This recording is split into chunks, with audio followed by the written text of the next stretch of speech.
Good morning, Bitcoins, and welcome to World Crypto Network Book Club. Today's show is brought to you by Phneep, PHNEEP.com.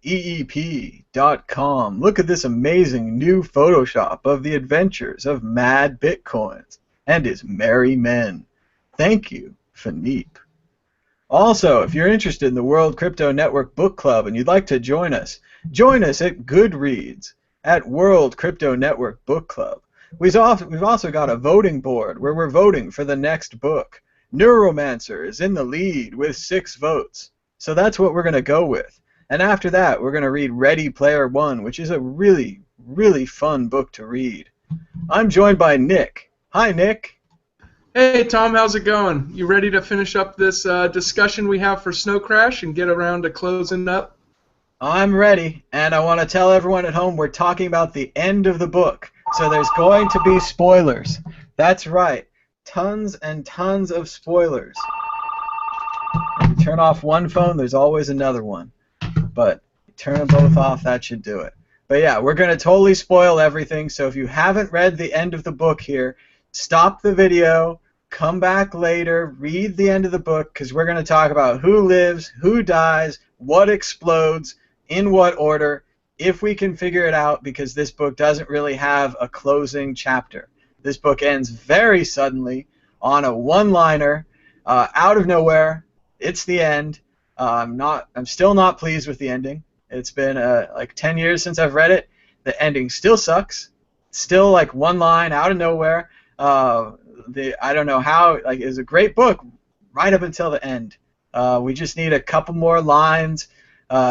It's a movie. It has to end like a movie. He ends it on like a single line, like it's a TV show or a continuation or something, and it's not. It's the end of the movie. We need to see all the characters together. We need to know who lives and who dies, like what happens to the world, but we don't really know. So let's try to figure it out, and let's start with what was going on. Hero was just getting off of the Mafia's raft. Well, he got on the Bruce Lee raft, then he got on another boat and another boat, and he's making his way towards the raft, which is, of course, the USS Enterprise, the aircraft carrier. With tons and tons and tons of other ships and vessels strapped to it. I believe there's also some like oil tankers and cargo ships strapped to it, and even little dinghies off of it's got to be huge. I wonder what the square, like, I want to say footage, but that's got to be too small. Like, are we going to go up to like a mile? Like, how many acres is this floating raft? That's the one thing I wish he would have gave us a more clear picture of. It seems like a lot. He talks about all the different ropes connecting it, and at one point the neighbors are like worried that their neighbors will leave them or cut them off, so they like put extra ropes on, and there's secret ropes and complicated systems, and everything's interconnected. But that said, when one of these boats starts to sink, everyone runs out onto deck and starts chopping off ropes, and they cut one of the boats loose because, of course, if that boat went down, they would all go down with it. And they're getting close to California, but it's not time to swim yet. So we've got a great quote here. Let me try to get the context of it. Okay, so Hero's back in his office. He, once again, the beauty and power of this metaverse. He can put on his goggles anywhere he is, get back to his office with the librarian who has all the information, and it's just really, it's an empowering thing. Much like internet access today. If you have your little phone, you can ask the librarian any question you want, movie trivia, books, entertainment, anything. So he gets his question, and he says, "What does ultima ratio regum mean?" "The last argument of kings," the librarian says. "King Louis XIV had it stamped onto the barrels of all of the cannons that were forged during his reign." It's pretty good stuff. It's a canon. It says the last argument of kings. So I'll move ahead to our next note. I like that. That's cool. So Hero's working his way across the boats. He's picked up the Filipino cabin boy from the Bruce Lee pirate ship, and they go back to his house, and he's greeted like a hero. He's great to be home. The prodigal son returns, and all of that. But then pretty soon, Hero's looking for a software update for the Reason projectile firing system. It's a Gatling gun, shoots little particles or something. It's very interesting to hear them talk about depleted uranium rounds, because I don't think they were in use yet when the book was written, and they're definitely in use now. And of course, yeah, I think they were just like being introduced. It was like, oh, I gotta throw this in my book. And he has a good point, because as I'm sure a lot of you know, the shells from these DU rounds were left all over Iraq, and a whole bunch of people got radiation poisoning, just like you would think if you left uranium-coated shells around. But that's neither here nor there. So he's gone to the NG Security Industries building, and he's told them that he's into reason, and of course that's attracted the head of the company, Mr. NG himself. And NG was our guy in the van, right, with the whole system and the control, and he's in the metaverse where he likes to be. Isn't this the first time Hero actually and NG are in the same place communicating with each other? I think it is. And Hero notices that the smoke swirls in the air ostentatiously. He says, "It takes as much computing power to realistically model the smoke coming out of NG's mouth as it does to model the weather system of the entire planet." So he tells them they need a patch for reason, that it doesn't work that well, and he says, "Hey, software never works right. Nothing's ever perfect." That's one thing I liked about this book, Tom, is in when you play online games, right?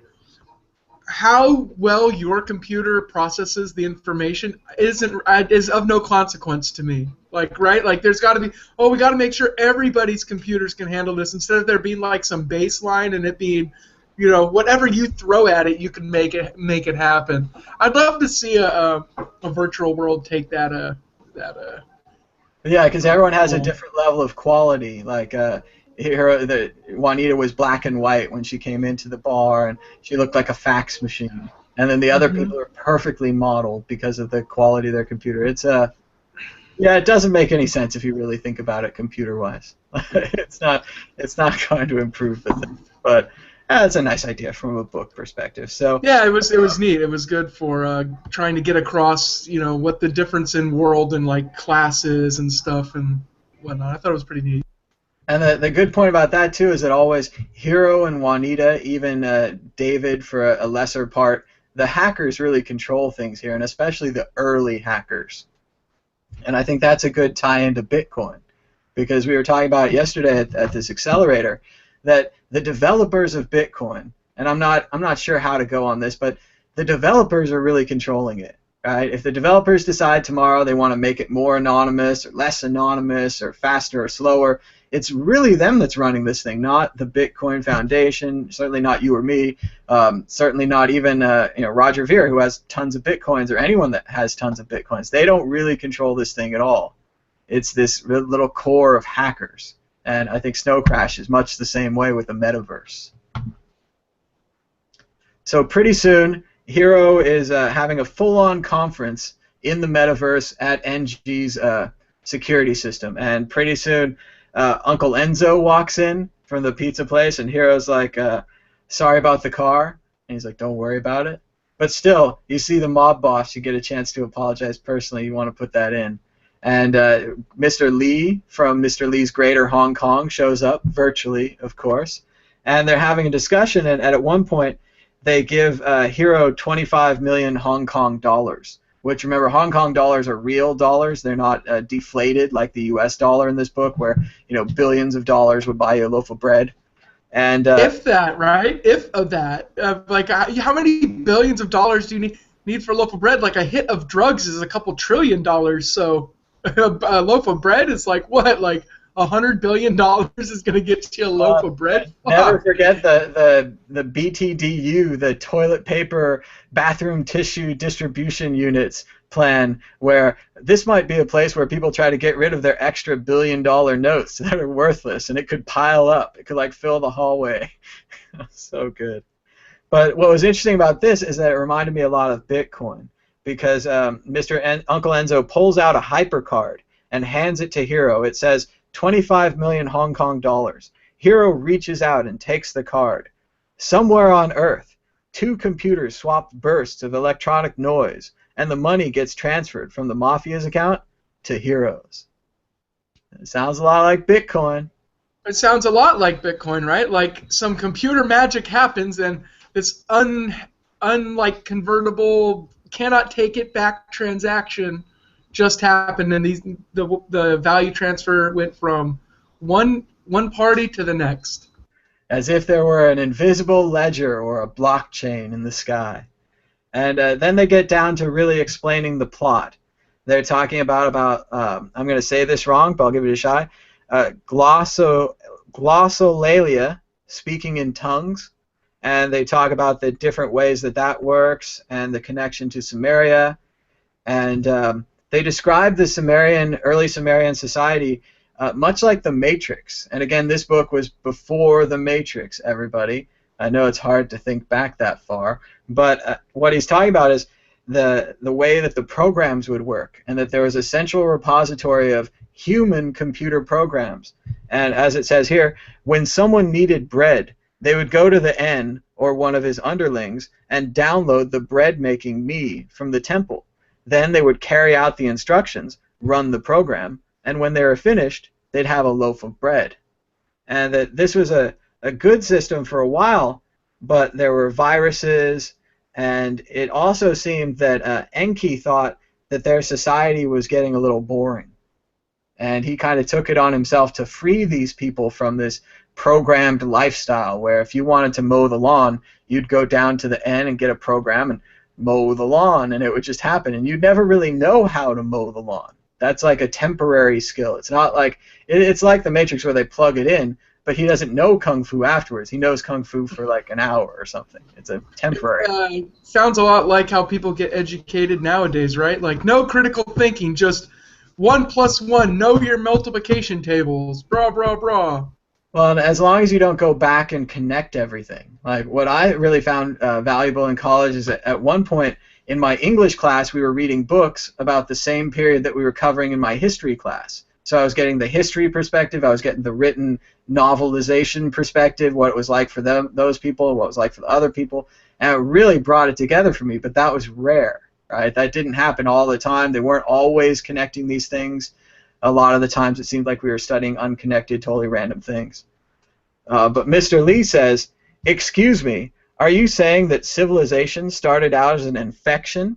And he says, yes, civilization in its primitive form, yes. Each me was a sort of virus, kicked out by the metavirus principle. So, it's pretty interesting stuff. It says, Enki was an N who just happened to be especially good at his job. He had the unusual ability to write new me. He was a hacker. He was actually the first modern man, a fully conscious human being, just like us. And this is where the book goes on to explain the Tower of Babel and the fall. And what it's talking about is that humans used to live longer and there was no disease, but humans were kind of like robots. And they'd get this program and they could make bread. And they weren't very useful afterwards. They weren't like, you know, if you think of us now, the ability to learn things, the ability to be flexible, the ability to go in your own direction, like Vonnegut said, the ability to keep God guessing, that was not present in these human beings. They were very boring. So then it goes through, and it's a lot of information. He talks about the different religions and the way that the religions expanded to control this old Sumerian data. He talks about the Jewish religion, and he says that they formalized their old stories into the Torah and implanted within it a law that ensured its propagation throughout history, a law that said, in effect, make an exact copy of me and read it every day. And they encouraged a sort of informational hygiene, a belief in copying things strictly and taking great care with information, which they understood is potentially dangerous. They made data a controlled substance. Yeah, he's also talking about how they created their legalism, and that was a way to shelter themselves from these outside viruses that could infect their people. Information viruses. I mean, not like try to return it to the controlled system, because he says that the Hammurabi Code of Babylon was it was a Namshub. It was a try to like get this back into the box, get back to where we were. not really successfully though. And then they get on into the Christian religion, and they say that the first message of Jesus was very clear, and they say, we are not to idolize Jesus because his ideas stand alone. His church is no longer centralized in one person, but dispersed amongst the people. Again, another Bitcoin reference here with the decentralization. That the first message of Jesus when he just dies like a normal person was, take my ideas and decentralize them. I'm not a person anymore. I was a person and now I'm not. But as the book says in the next paragraph, that they didn't like this idea. They wanted to go back towards the Namshub, towards the controlled system. And so the myth of the resurrection was added on to the Gospels. This message was changed to a form of idolatry. In this new version of the Gospels, Jesus came back to earth and organized a church, which later became the Church of the Eastern and Western Roman Empire, another rigid, brutal, and irrational theocracy. So just once again, we get, good message, and then they muddy it. Good civilization, they ruin it. Which is kind of like why we need to make sure the identity on Satoshi becomes unimportant to people so they can forget about it, because as soon as that guy becomes the central piece, like you said, everybody wants to know who he is. He's got a buttload of friggin' bitcoins, supposedly has access to a large quantity of Bitcoin. So people are going to be worried about this person's potential or whatnot, but we need to just move past it, and whatever happens, happens kind of deal. When I got into this really seriously about a year and a half ago, there were several things we knew that were going to happen. Like, everyone kind of knew that Mt. Gox was going to go down. I hate to say that for the people that lost money, but it just felt like something that had to happen, like we had to get rid of the old exchanges. And in that same way, one of the other things is, who is Satoshi, and does he still have access to those bitcoins? Now, I'm going to go out once again and predict that he does not, that he mined them automatically. He didn't save the keys, even though that would have been just one more line of code, and I know that makes no sense to anybody, but at the time he's doing it, these things have no value. He doesn't know that this is going to be the system. It's a test program. It's a computer program. And also, of course, now, let's say he had kept them, he should destroy them anyway because of the damage that could be done if they start moving around. I see them as kind of pillars propping up the value of Bitcoin, money that can't be moved, money that still exists, like we have to count it in the currency, but it can't be moved. And I hope that's, if we ever find out who Satoshi is, I hope that's what will come out. And I'm ready for people to be shocked by it. So. Let's get back in. So where did we leave off in the book? Hero is he running rickshaw all over the raft yet? Do we have him armed up with reason and he's just going around boat to boat cutting things? And in my note, he's still continuing to explain the plot to the other main characters. So he goes on and on about the drug he made and how L. Bob Reif, who is L. Ron Hubbard, remember? He starts the Reverend Wayne's Pearly Gates franchise. He props him up. He uses it all to spread this, Sumerian culture, all these different people that he can control. The way that he can control them in, first, he brainwashes a bunch of them. Then he gets the programmers through Snow Crash. Then he makes the physical drug Snow Crash to get normal people out in the world addicted. And just in general, how good his plan goes, how well it goes. Like, L. Bob Reif is very close to conquering the entire planet, wouldn't you say? Very close. I mean, he's got the Namshub, right? He could just say a word and get people to do whatever he wants for the most part. That's crazy. That's a little creepy.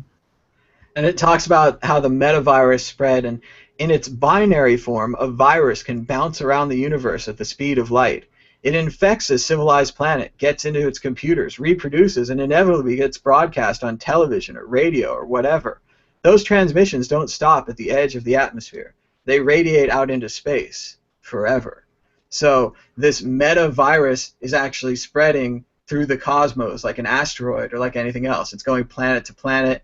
It's still out there. So that just the complexity of this system, that he's created a whole second, world for thoughts, for thought viruses, and that thought viruses can send themselves around to planets, and they're practically alive. They practically have a whole, a reason to be. So Rife realized that. I thought this is a really good point, so I'm going to read some more quotes here. Rife's key realization was that there's no difference between modern culture and Sumerian. We have a huge workforce that is illiterate or alliterate and relies on TV, which is sort of an oral tradition. And we have a small, extremely literate power elite, the people who got into the metaverse, basically, who understand that information is power and who control society because they have this semi-mystical ability to speak magical computer languages. Is that our world or what, man? If you want, once again, the internet, if you want to know anything, if you want to really research things, and of course today is a day of great research, and we should all remember there should be a new investigation at the very least, and the fact that you can't say that without being called names is a real problem. Like, that's a huge damn shove in itself. But yeah, dude, these people have the power with computer languages. And think about, replace the word metaverse here and say the people who got into Bitcoin, basically, who understand that information is power and who control society because they have this semi-mystical ability to speak magic computer languages. Those are our people. Those are the people programming Bitcoin, who are into it early, who are sending it around, making web pages, making videos. These are our people. Those were the early people on the internet, even. I mean, just even before Bitcoin, those are the people who became power players in a lot of the big companies. Like, look at Wozniak in Apple, right? Like, he could speak computer and he could put that crap together, and what ended up happening? The thing he helped build became fucking huge, way huge. So much that you can't even. No one man can build a computer now. No one man can write a program. Everything is much more complicated than it used to be. And for the better, too. It's a lot better. So, eventually, okay, so Hiro is finally reunited in YT with my next quote. So, what else is he doing in between there? So he's done talking to these guys. He's been driving his little Zodiac around. He's got Reason. Reason, remember the Gatling gun type system. And unlike Fisheye, the Mafia guy, Hiro actually reads the manual for Reason. So he straps it on himself, and he can move back and forth. He's not thrown off by the recoil. And again, he's doing all this in preparation for his assault on the raft. And Hiro goes back towards the raft, and eventually he finds YT, because YT, not sure, did it skip this part? Oh, okay, so yeah, it skipped this part because I didn't have that many quotes in this. So let's tell the story of YT and Raven on a date. So Raven has to step out for a minute and throw some harpoons and kill some people, which he does.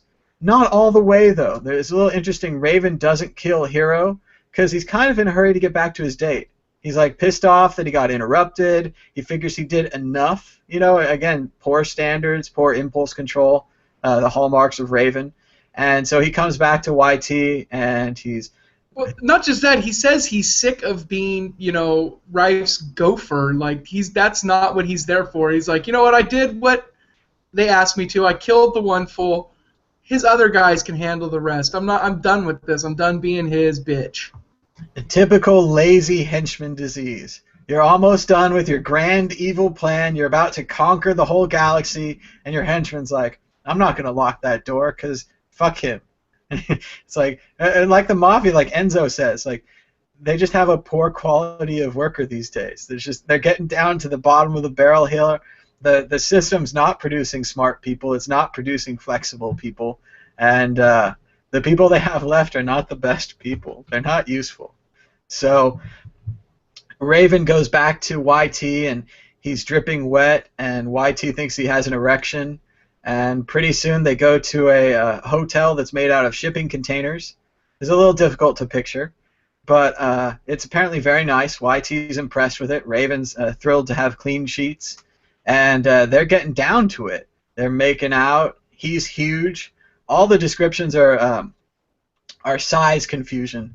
YT is so small. Raven is so big. His hands grip her buttocks, but his hands are bigger than her buttocks. I mean, it's just this size thing. So it goes back and forth, and YT has this inner monologue going in her head. She's like, there's something I need to do. Birth control, feminine hygiene, what is it? Like, she can't figure it out.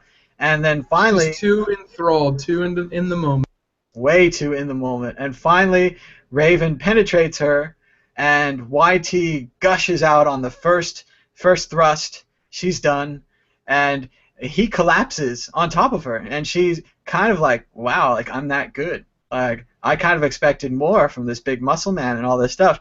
But eventually, it takes her a few minutes because she's really out of it. I mean, it's really, the author does a good job of describing kind of the ecstasy state, or whatever you want to call it, that YT's in. And then she realizes, oh yeah, I had that dentata, or whatever. It means tooth.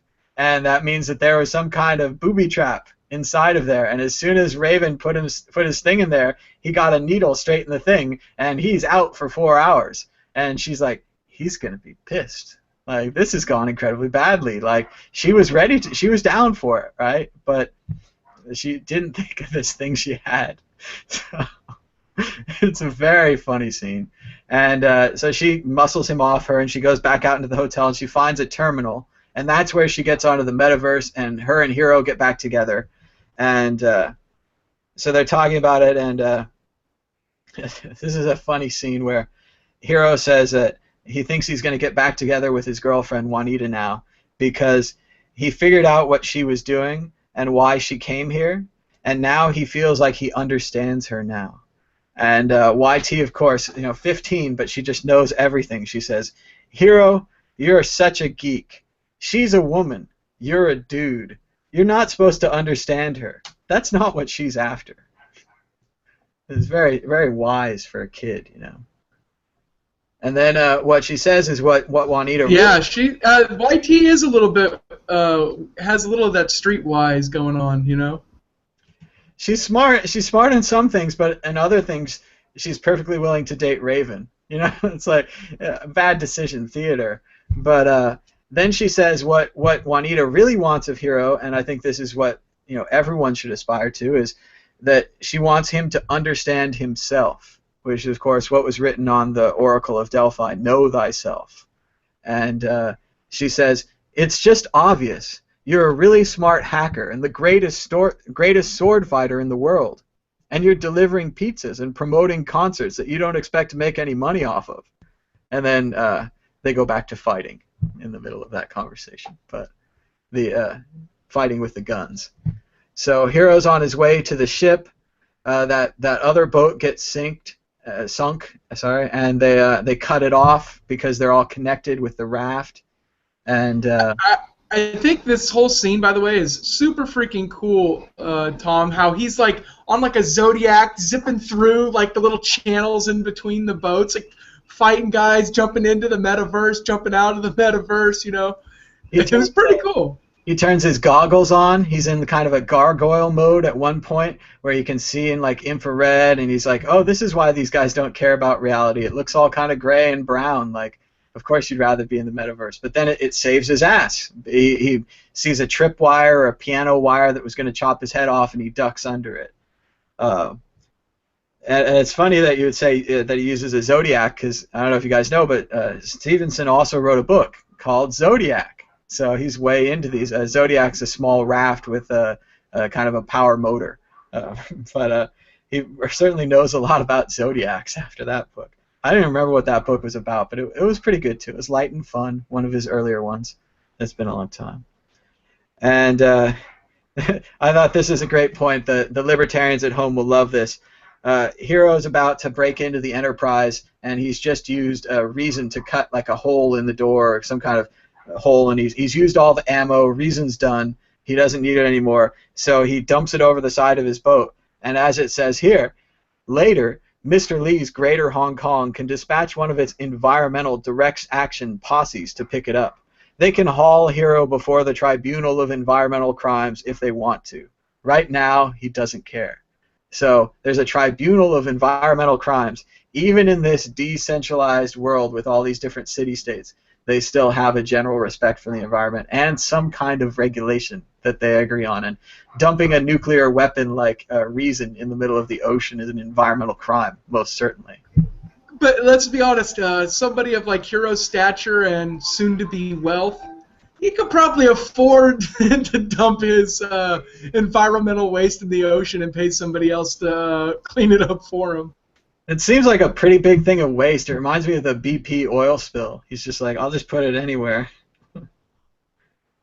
So then they're going back to Rife and his men, and he's loading YT onto his special Soviet helicopter that he's had all retrofitted, so it's nice on the inside.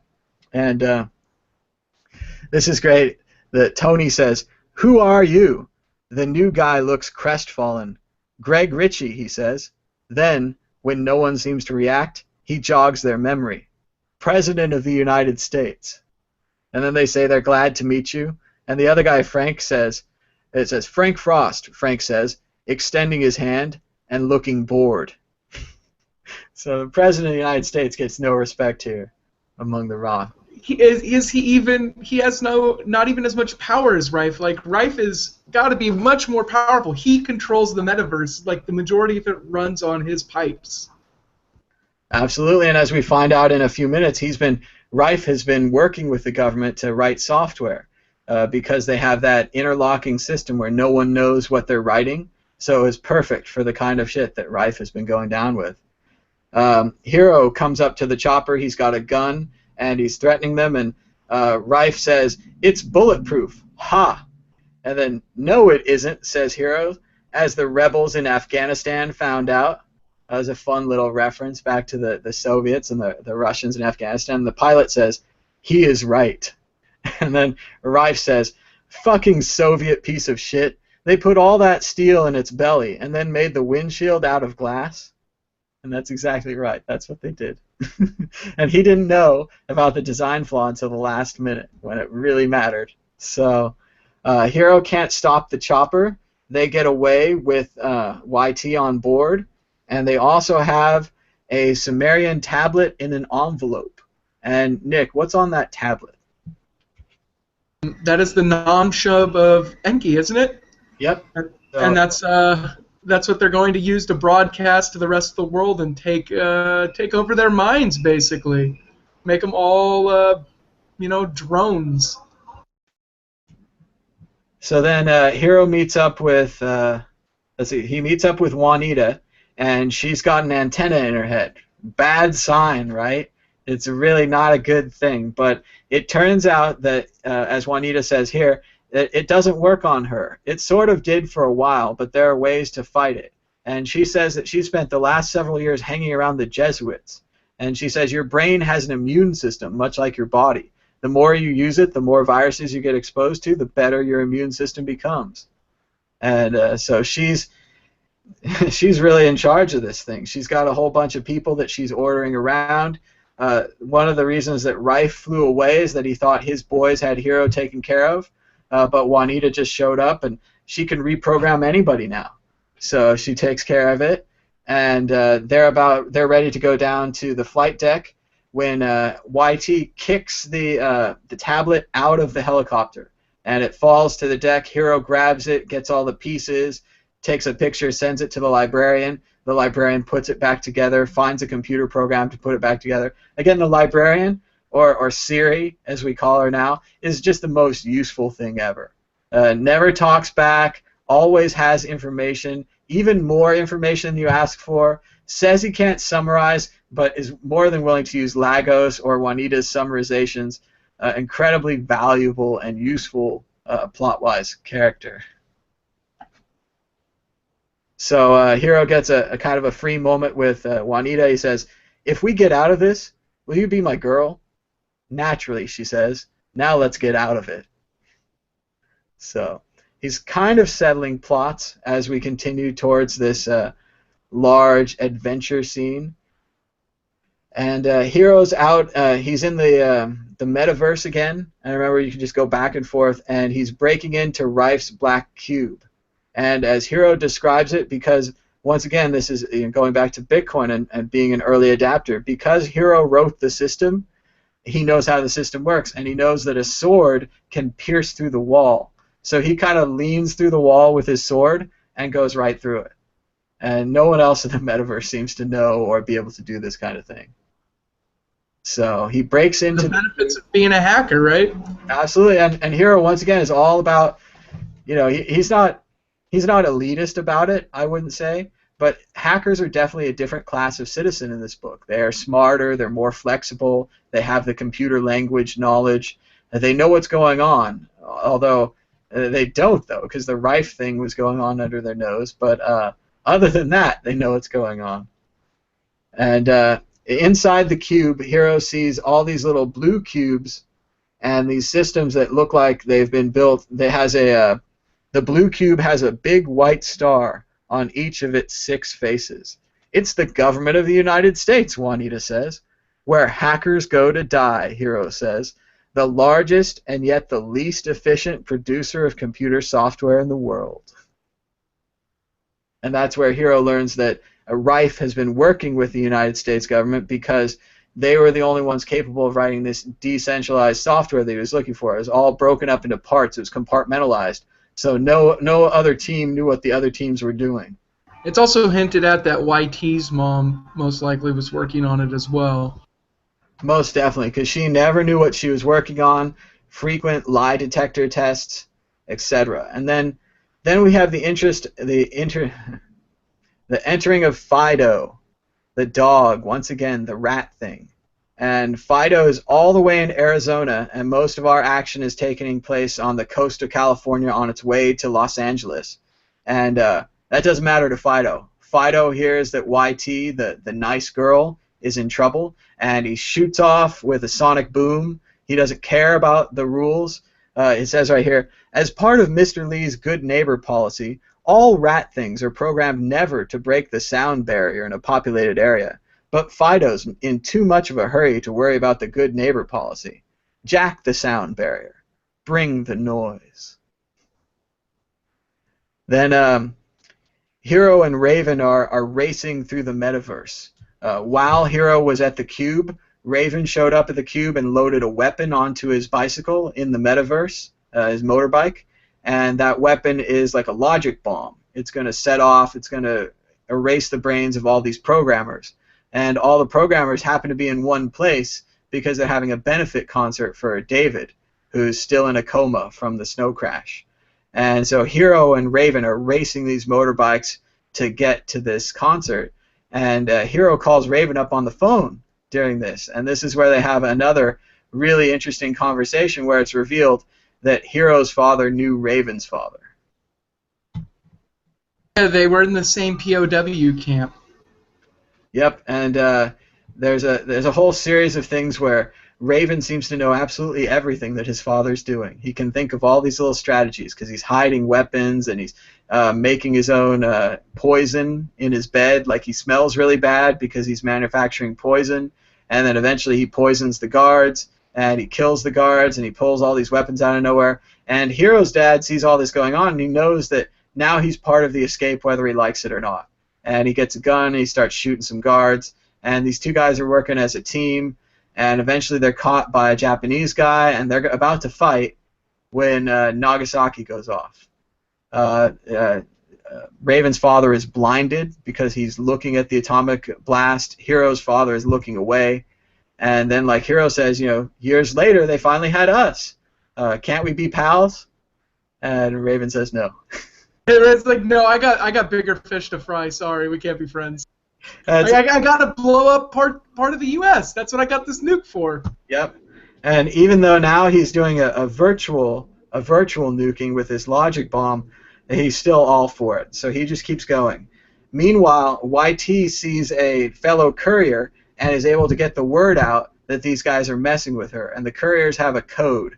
So they push this little red button, and pretty soon all the couriers are working together as a group to try to get YT back.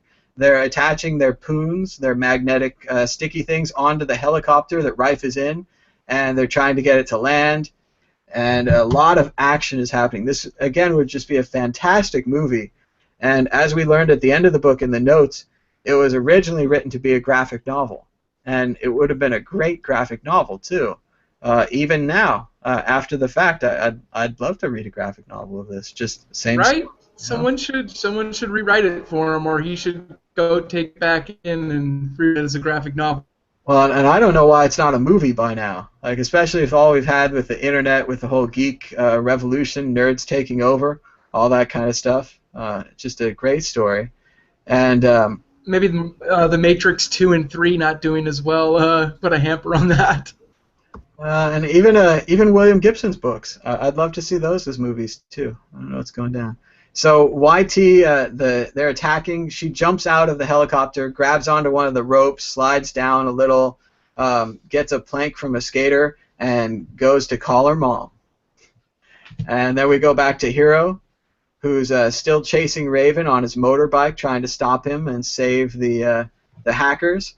But pretty soon he gets to the event, and he and Raven have a big fight, like in the sky above the event. They're like jumping around, fighting each other, jumping these motorcycles, and the hackers are just going nuts because they think Hero is just, doing a show. And it's the greatest thing ever. He was David's best friend, right? He was like one of the guys that helped him found the Black Sun. So I mean, he's a rock star to all those guys. And they all know him as the guy with the swords. He's very much a loner, very much a weirdo, but they know there's going to be a show when this weirdo comes around. And but it's too late, because as Raven says, he says, "How do I stop this thing?" He says, "Beats me. I just deliver him." He says, "Do you have any concept of what you just did?" He's like, "Yeah, I realized my lifelong ambition," Raven says, a huge relaxed grin spreading across his face. "I nuked America." Hero cuts off his head. The crowd of doomed hackers rises to its feet and shrieks. So then Hero runs the snow scan program, and he's able to block the snow crash. I even think of it as a QR code. Don't you think of it kind of like a QR code, like a bunch of garbage that makes you actually think and understand something, like when you look at it? Maybe the programmers could understand a QR code. But Hero saves the day, and it says, "If this were a virus, you would be dead now. Fortunately, it's not. The metaverse is a dangerous place. How's your security? Call Hero Protagonist Security Consultants for a free consultation." Gets a little plug in there. It's neat. So then Enzo and NG are working on their issue of trying to take down Raft, or Rife and Raft. And Enzo doesn't like NG. He thinks he's too technical. He'd like to see more of a... And it's funny because they're both Vietnam veterans. NG was on the Vietnamese side, and Uncle Enzo volunteered for the army, as you all recall. And Uncle Enzo is stuck with kind of the second-string guys. He's got this guy who he thinks of as lieutenant, and he's teaching him things, though. Like it says right here that there was a pizza car that was abandoned, and Uncle Enzo, he picks up the chain. He doesn't let things drop. He says, "Send someone out to pick up the abandoned pizza car and give the driver a day off." The lieutenant looks somewhat taken aback that Uncle Enzo is concerning himself with such a tiny detail. It is as if the Dawn is going up and down the highways picking up litter or something. But he nods respectfully, having learned something. Details matter.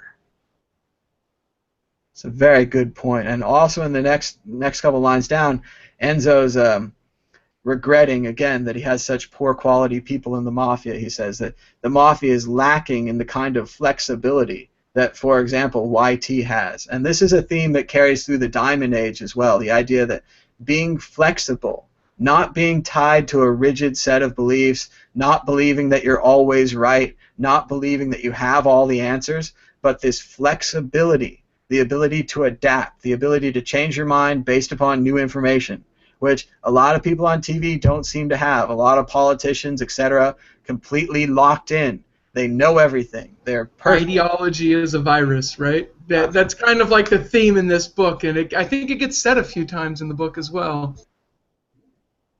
It is, and there's ways to deal with this virus too. As Uncle Enzo says, he gets the pilots that are on Rife's airplane to work for him, and he swears them into the Mafia, and then he leaves them alone. And this is kind of shocking, but he says this will actually enhance their sense of duty. It will amplify Uncle Enzo's displeasure if they should break their oaths. Uncle Enzo has no doubt about the pilots at all. So it's pretty neat the way that he can control someone by giving them freedom, because they'll want to do an even better job. So then Enzo's still hanging out with the lieutenant. Various things are happening. They're still trying to capture Rife and his airplane. and he tells the lieutenant that you need to be capable of doing more than one thing at a time. He's having a lot of problems with this lieutenant guy. And a little later, he talks about how the lieutenant reminds him of his actual lieutenant in Vietnam. And he says, the lieutenant, of course, is thrilled by this at first. And then Enzo says, yeah, he was our lieutenant until I shot him in the back of the head. So, very much bad news for the lieutenant. And pretty soon, Raven shows up and does what he likes to do, which is starts to kill everybody. So he kills a bunch of the mafia guys. He's got glass knives, a seeming endless supply. He keeps pulling them out. And Enzo goes super ninja on him. He's like, "Oh, take off your earbuds. Go silent. Get quiet. You need to hear things, guys." He takes his shoes off. He rolls up his pants. Takes his jacket off. Takes out his razor, and he starts going super ninja Viet Cong style on Raven. And it's a good thing he does, because it's only a second later that the lieutenant is brutally killed, and the rest of his mob guys. But pretty soon, he's fighting with him. He jumps on the airplane. He tricks him. He goes back and forth. But Raven is fast, and Raven cuts him between the legs, and Uncle Enzo's bleeding pretty badly. Then they're fighting back and forth, and Enzo has nothing around but a skateboard and a pair of expensive shoes and socks about 20 feet away. So he crawls over to the skateboard, and Raven comes back. He says, "I hope you've done the last rites, because there ain't no time to call a priest." Uncle Enzo says, "There's no need for one," and punches the button on the skateboard labeled Radicus Narrow Cone Tuned Shockwave projector, and it blasts. The concussion nearly blows his head off. And Raven is down. He's standing there stunned, empty-handed, 1,000 tiny splinters of broken glass raining down out of his jacket. So those glass knives that were his defense for so long, that weren't showing up on the scanners, that flew so well through the air, they seem to be his undoing, shattering and breaking, presumably killing Raven. Not in time. Yeah, he looks stunned. It doesn't say that if there's blood coming down, right? I don't think it does. I think it just mentions that you just see glass like falling out of his jacket. But he's got his neck's back, and he's like, oh. And it seems like the next line will probably finish Raven off. Uncle Enzo says, waving his straight razor in the air, "I prefer steel myself. Would you like a shave?" So it's over for Raven, I think. And Rife is still, he was just, minutes ago, he was so close to conquering the world. And now he's on the run in his helicopter. His helicopter gets taken down by all these stupid courier kids. He loses his hostage, and he starts going for the jet. And he's about to get to the jet when he sees some kind of thing running down the jetway at him. What is the thing, Nick? It's Fido, the rat thing, hauling ass, breaking the sound barrier. He's saying, "Fuck that good neighbor policy. I need to murder these fools." He came all the way from Phoenix, Arizona to LAX to get involved in this fight. And he ends it. He blows up the airplane, he kills Rife, and unfortunately Fido dies. A sad scene, especially because, I don't know, there's not much closure in this book, but it would have been nice for YT to know that her dog is the one that saved her, because she saved Fido, and they were friends, and then Fido got stolen and became a rat thing, and Fido still had memories of it. It's a whole kind of untold story that YT never knows about. So they tell us a lot about it. Oh, and then I'm into the notes section at the end. So let me go back towards the end of the book. So the jet blows up, Rife is done, Raven is dead. It looks like Uncle Enzo's alive. It's tough to say. It looks like... Okay, so no, see, I told you there's a possibility that Raven's alive. The Mafia car leaves after. So she says, "Mafia choppers coming in, doctors jumping out with doc boxes and blood bags and stretchers." So presumably they're going to Uncle Enzo. They've got blood. He'll be okay. Then it says, "A pizza delivery car takes off from one of the parking areas, tires squealing, and a Mafia car peels out after it in hot pursuit. So I think there's a chance that Raven is still alive. Because who else would steal that pizza car? I thought the pizza car being stolen was before Raven died. No, it's I swear. after the shave. Because it's we're almost down to the very last line.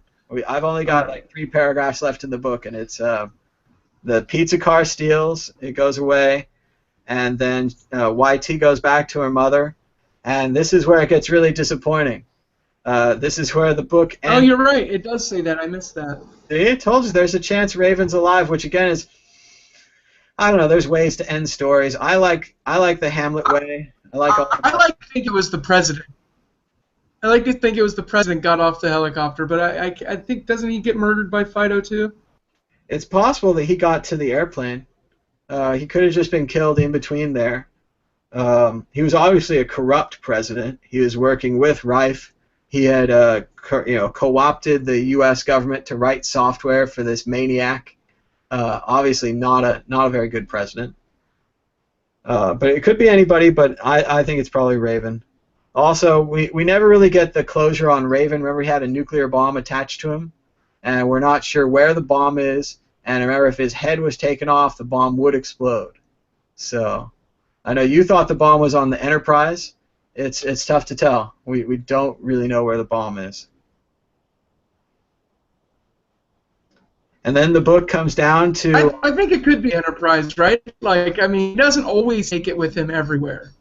It was in the sidecar of his motorcycle for a while, but then he was in a helicopter when he's goggled in. He's fighting with Hero, trying to kill the programmers with a logic bomb, and he's goggled into the metaverse. So it's not entirely clear that the bomb's with him on the helicopter, or he kind of leaves it behind. Maybe if it's not close to him, it doesn't go off. But I think he's in this pizza car escaping. I think there's a whole nother book there. But we're not going to get it. What we're going to get is a really disappointing ending that is much more like a first draft.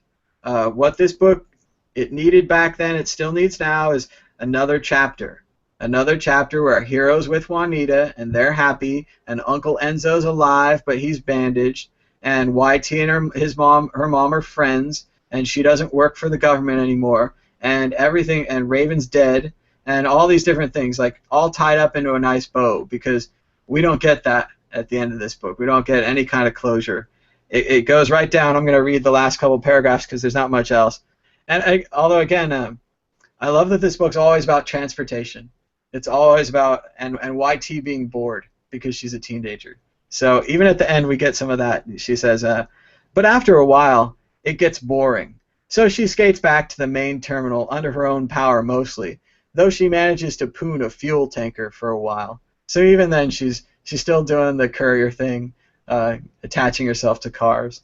And then it says, Mom's waiting for her in her stupid little jelly bean car by the United baggage claim, just like they arranged on the phone. YT opens the door, throws her plank into the back seat, and climbs. End of sentence. That's not a good sentence. It says, home, Mom says. Yeah, home seems about right. End of book. That's the end there. Yay, it's over. Home seems about right. Like, I'm okay. I'm kind of okay with the abrupt ending because it just kind of felt like it was going to happen anyways with like some of the way things go. But yeah, you kind of want to know, like, do YT and Hero like ever communicate again? Is that just like he owes her what, like 10 million Hong Kong bucks or something like that? Got 25 million. I don't remember what the split was between them. If it was a 50-50 or a less of a split. But yeah, they're rich. They've got money. Even just like a newspaper article written from the thing, like Enterprise explodes. Billionaire L. Bob Rife is dead. Like all this crazy stuff happened. Like somebody should report on it. Somebody should tell us. But we don't. We get this. Yeah, home seems about right. And it's not a really fair comparison, but this reminds me a little bit of Bret Easton Ellis's book, Rules of Attraction. But Rules of Attraction actually starts in the middle of a page on page 8. It just starts in the middle of the page. So when you get to the end of Rules of Attraction and it just ends randomly in the middle of a sentence, you're okay with it. Like you're prepared for it by the introduction. This book, it explains itself so much, but at the end he won't give us a couple more paragraphs to let us know what happened to the character. How about David? Does he come out of his snow crash thing? That's what I was just going to say. I was like, what about David? He could have wrote like 4 paragraphs just closing that one story and be like, oh, okay, that's the end. Well, you know? I'm always picturing the end of Wizard of Oz, the end of any movie you want to say, really. They're all standing around the hospital bed. David wakes up.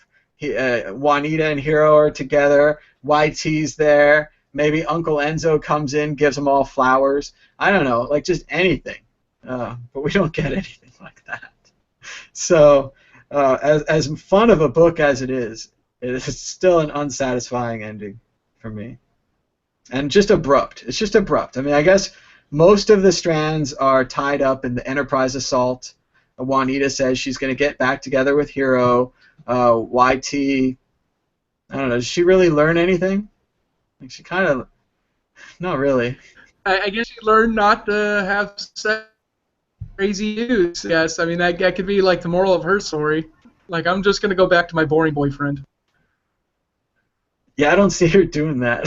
I don't see her coming back to the boring boy after she's had the giant hands of Raven all over her little body and all this stuff that the author really hammered home. I guess YT becomes a woman. She grows up. Maybe she learns how smart she is. Like she understands Hiro's problems better than he does. That kind of stuff. Coming of age. It's tough to say that we really go there. Does she know her own power? Does she like? No, I'm not really seeing a lot of change in that character. I think like Hiro and Juanita are gonna hook up. They're gonna move along with their relationship. Not sure exactly what's gonna happen there either. Like he doesn't seem like the kind of guy that changes very easily. But I guess she didn't really want him to change. She just wanted him to like be okay with himself. I'm not sure how that was supposed to work. Yeah, it seemed like they were both growing up together, and that Hiro needed to grow up a little bit more, and that's why she left him. And then when they get back together, it seems like he has made that growing up, but it's also kind of implied that he's starting a security company with that big banner, and maybe he's going to grow up and be like a real hacker. Maybe something about David being kind of wiped out is going to resonate in Hiro, and he'll come back with like a renewed sense of purpose. Actually the desire to build something in the metaverse, not just to build the metaverse, but to like build a better metaverse, or even just to secure the metaverse. Maybe he has a cause now. Yeah, I was going to say maybe he's going to make an antivirus program or something that cures David. Like that's his goal or something like that. Because he did pass out that card to everybody. Ooh, contact me, be secure. And that was the first time that he'd ever really self-promoted, other than the greatest swords person in the world issues. But I like the book overall. Outside of the abrupt ending, I think it's a fun book, easy to get through, and I hope we convince some people to keep reading it if they've thought of putting it down. Definitely, and even if you didn't listen to us and listen to all these spoilers and now you know everyone that's dying, you can still go back and read the book. It's still fun. The language is really light. There's lots of little jokes thrown in.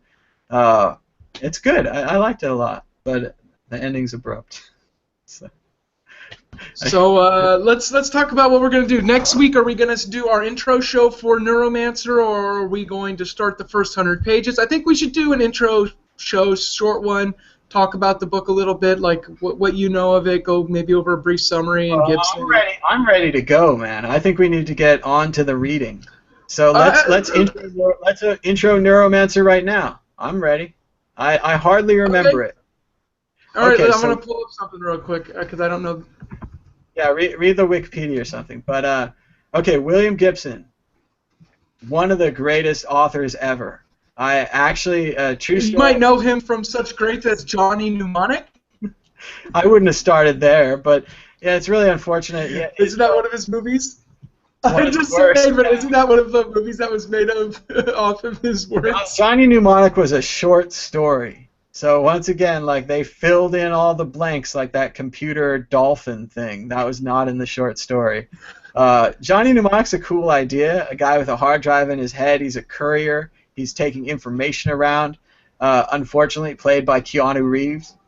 Nice Matrix connection that he was in both that movie and The Matrix, but Johnny Mnemonic really pales. But it does kind of get the general cyberpunk thing across. William Gibson basically invented the word cyberpunk. He created the idea of the internet before there was an internet. And a lot of people believe that engineers who built the internet read William Gibson's books and were like, we can do that. Like, we can do that for real. Like, I mean, as a writer, being admired by admiring writers, being a reader, I'm impressed that Gibson could do it in a book. But the fact that these engineers could then build it in the real world, much like Satoshi and the team described it in the white paper, built it in the software. It's the same kind of style. You have to do the pseudocode first. You have to map out with an outline what you're going to do. And Neuromancer outlines many of the ideas that we completely take for granted.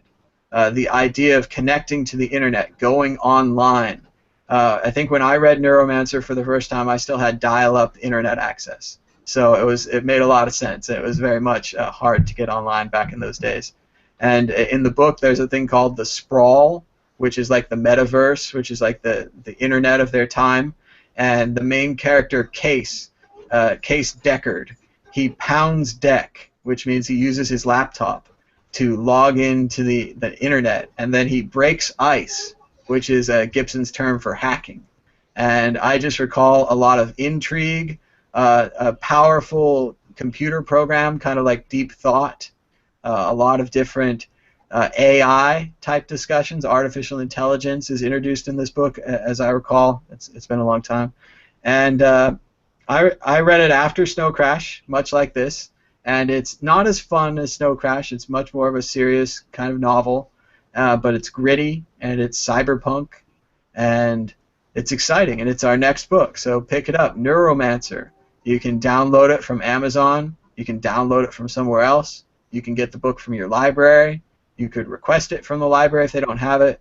You could buy a physical copy on Amazon or at any bookstore anywhere near you if they still have bookstores. It's a great book. Yeah, it sounds awesome. I'm just skimming a little bit. I don't want to read too much of the plot summary, but I know it does tie in with Johnny Mnemonic though, because wasn't one of the characters is in Johnny Mnemonic and brought over to Neuromancer as Molly, right? Molly. Yeah, there's a character with. It's such a great idea. It reminds me a lot of the Matrix, where Trinity has those silver glasses on, and they do that really close-up shot where you can see the reflections in the glasses. Molly actually has her glasses built into the eye socket, so she has like 2 computer screens with readout, LED readout, or that's not the right word, but computer readout like a Corvette or an F-16. So she can see who's coming like the Terminator, and all of her information can be pulled up on there. And she's kind of a half computer, half person, a bit of an assassin, bit of a mercenary, and she's a little bit of a gargoyle. Absolutely, and she's a recurring character in Gibson's books. She's definitely in the 3. Neuromancer is a trilogy. We're not committing to the whole trilogy right now, so we're probably going to leave you hanging at the end of that first book. But it is worth reading the whole. Hey, but maybe it'll encourage somebody to pick up the whole thing then if we get them started on the first one. I'd hope so, because I enjoyed the other ones. It was just as good of a rip-roaring story, a lot of action, a lot of computers. Good for me.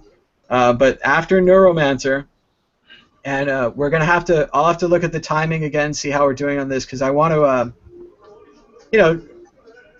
full disclosure here, I want to be ready for the new William Gibson book on, I think, October 25th, or maybe the 28th.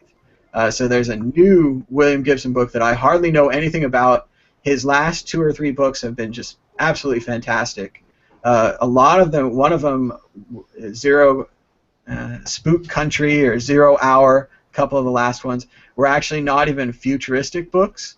They were just based in the real world of the normal times, because the future that he wrote about when he wrote these original books, it's here now. Even he understands this and can't change it.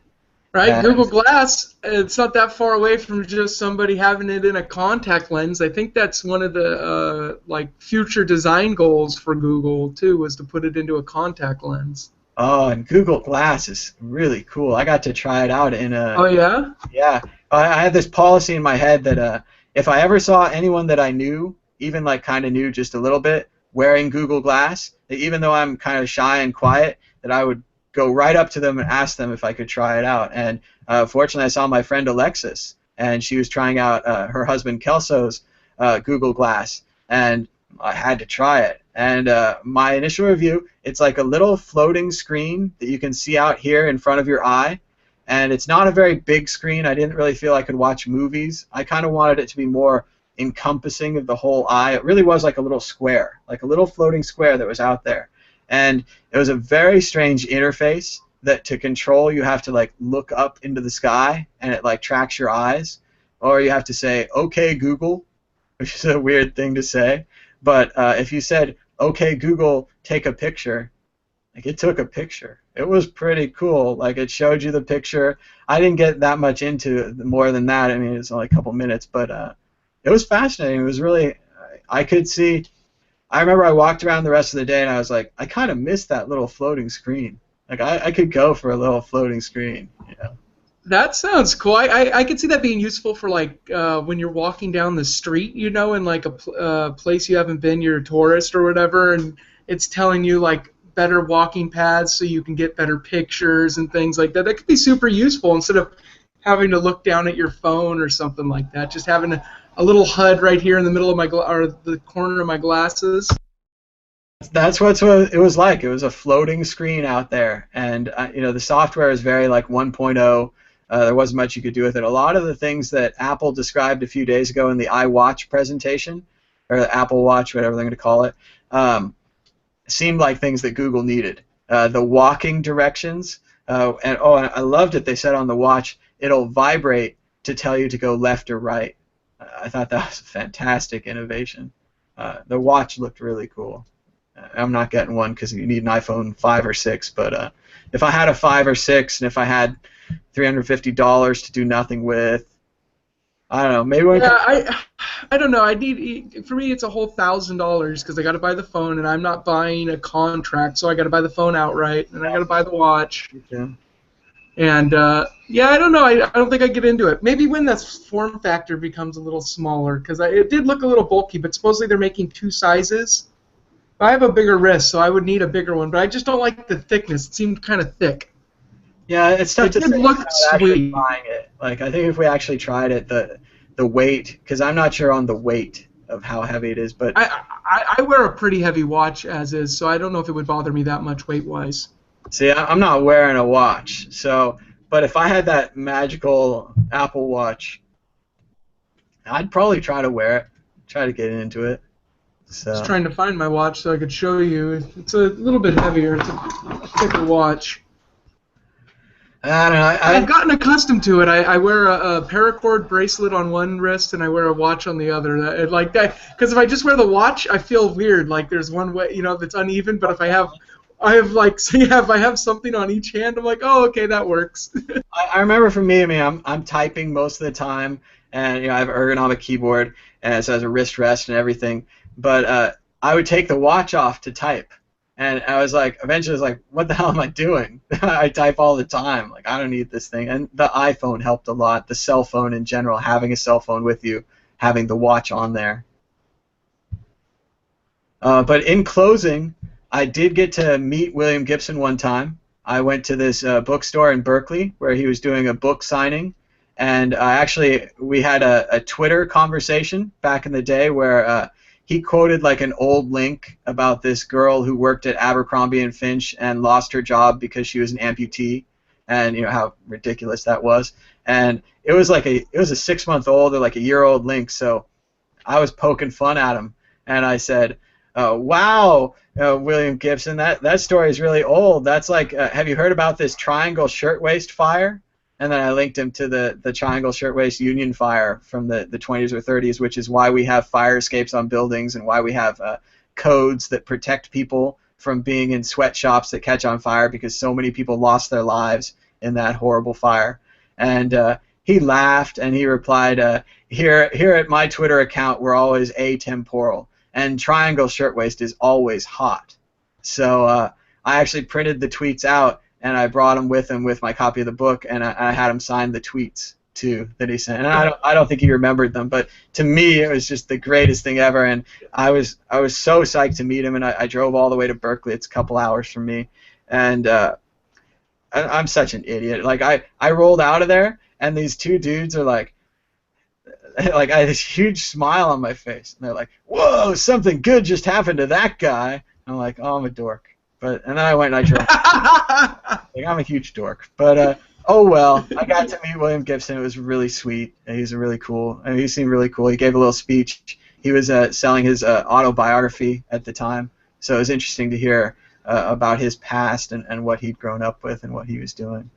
He's a. I know we only have a few viewers right now, but I just want to speak to them real quick. If they could put a comment in with the timestamp for when we brought up the that we're going to be reading Neuromancer and going into it a little bit, I think that'd be appreciative if you could do that in the comments for this video. That'd be good. We should try to link that to the Reddit as well, so we can tell the people on the World Crypto Network Reddit what our next book's going to be. And if you missed the last book, join us on the next book. And like we've been saying, these videos also exist presumably forever until YouTube shuts down. So if you're just finding this now and you want to read Neuromancer, we're going to do that, and you can start anytime. And if you'd like to go back and read Snow Crash, maybe you missed the first couple ones, maybe you haven't been reading along, read along, read a book, have some fun, think some different thoughts. Maybe you don't really normally read novels. A lot of my computer science type friends are not into novels at all. I think Blake told me recently, he said that trying to read or trying to write a novel was like trying to write a perfect version of code, and that you would like publish the code and then it's locked forever. So he's much more about editing and revisions, and you know, a novel just, it sits. I mean, Snow Crash has the same crap ending that it had 10 years ago. I shouldn't have been surprised, but he got There's me. something beautiful in that, though, right? Like the thing that's always fallible. You know, it's never going to be perfect. That's awesome. Like, you shouldn't only strive for things that are perfect. Sometimes good enough is good enough. And that's what you learn with a lot of art, like TV shows or movies. They do the best they can. Like in Jaws, the shark wasn't ready, so they rewrote the script to deal with their situation. Other people, you know, it rains, you can't get the location you want, whatever. You have to put it together, make the best movie you can. In the Matrix, the third Matrix, the Oracle died. pretty big problem. But you know, you just do the best you can, and those movies didn't turn out that well. But not exactly the Oracle's problem. It was a script issue. I'd also like to extend an invitation to anybody in the crowd who wants to join us next time for Neuromancer in these discussions. We want you guys to join in. If you don't feel like just listening and you want to chat with us, hit us up on Twitter. We're always active. Or shoot us, myself or Tom, an email, or message us on Reddit, post it, and just let us know you want to participate. We will give you the link so you can come and join us in these Google Hangout discussions. Yeah, and this is like an English class. All you have to do is read the 100 pages, remember it, have some thoughts about it, think about yourself, maybe make some tabs in your book. I mean, obviously we've been using the e-reader, the Kindle here, so it's really easy to make marks in the Kindle. But if you have an old-fashioned book, these are my favorite things in the world. These are called Post-it flags. I don't get any money for this. I'm just a big fan of the Post-it company. And they're non-destructive, so it's just like a little tape. So if you have to sell the book later or return it to the library, it's cool. And you just mark the good parts. And I have a lot of books, and the books where I was into this flag thing and I marked the good parts, I can go right back to them, flip right to the good parts years later, decades later, and still enjoy the good parts. And the same thing for the Kindle. I'm all about annotating on the Kindle, marking the good parts. Because like you can see from this video, I read a lot of quotes. I didn't really have them prepared. I just marked them when I went through. So, and that's an English major trick for you there. Mark the good parts. So, I think we're running about out of steam. We have about 10 viewers. So thank you to the 10 viewers. I hope you guys enjoyed Snow Crash. I hope you guys are getting started on Neuromancer. We're going to do this again next week, probably on Wednesday around 7:30, maybe on Thursday. Wednesday's a really busy day. A lot of World Crypto Network shows on that day. So this works out, being flexible, Wednesday and Thursday, and just depending on Nick's schedule and my schedule when we can work this in. Yeah, I like doing this show. It's fun. I like talking to you, Tom, about the books we're reading, and I'm getting ready to jump into Neuromancer. I'll probably start this weekend. I think I can almost remember the first line because it's just so famous. I think it's like the sky was gray above the port, and he's in the internet. He's in the mesh of the network. He's in the metaverse, and it's not quite as decorative or nice as Hero's metaverse in Snow Crash. It's a very much more primitive internet that he's in. But we're gonna find out about that next week, and until then, I'd just like to say goodbye, Nick. Goodbye, Tom. All right, goodbye, everybody.